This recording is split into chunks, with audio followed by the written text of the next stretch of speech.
What's the difference between a Catholic Bible and a Protestant Bible?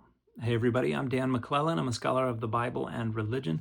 And to understand this really well, you've got to go back to the earliest centuries of Christianity, when Christians thought that the Septuagint, the ancient Greek translation of the Hebrew Bible, was more reliable than the Hebrew. They accused Jewish folks of having altered the Hebrew so that it would sound less Christian, because their Septuagint sounded more messianic, because it was translated in a period when Judaism was a lot more messianic.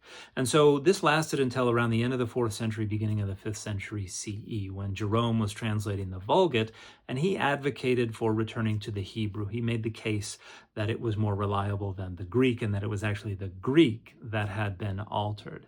And so he translated the Hebrew Bible from the Hebrew, but did not have Hebrew manuscripts for the deuterocanonical books, the Apocrypha. But because the Septuagint collection was still considered authoritative, he wanted to include them. So he translated them from Greek into Latin, and the Vulgate would become, for the Roman Catholic Church, the authoritative edition of the Bible for over 1,000 years.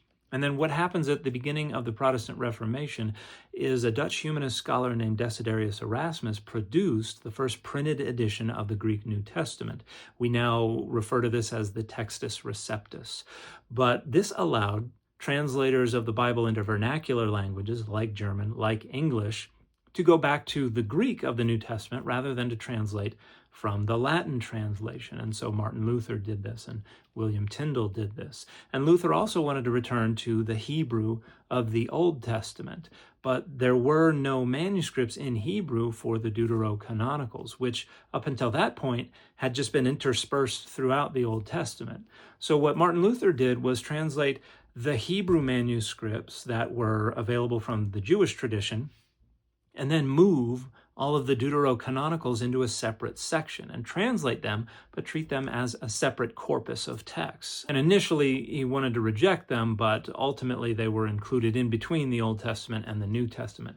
So the first Protestant Bibles included the Old Testament, the Apocrypha, and the New Testament. And this includes the early editions of the King James Version. And then in the 19th century, Bible societies, particularly the American Bible Society and the British and Foreign Bible Society, began to more regularly print editions of the Bible that omitted the Apocrypha, and this made for shorter and easier to carry and cheaper editions of the Bible. By the end of the 19th century, that became the standard within Protestantism. And so when we get the Revised Version, the first major revision of the King James Version that actually began to use the critical edition of the New Testament rather than the Textus Receptus, the Apocrypha was not a part of it. And so ever since, Protestant Bibles have traditionally omitted the Apocrypha. So today, if you pick up a Catholic Bible, you will see the Deuterocanonicals, the apocryphal books, scattered throughout. If you pick up a Protestant Bible, you usually won't see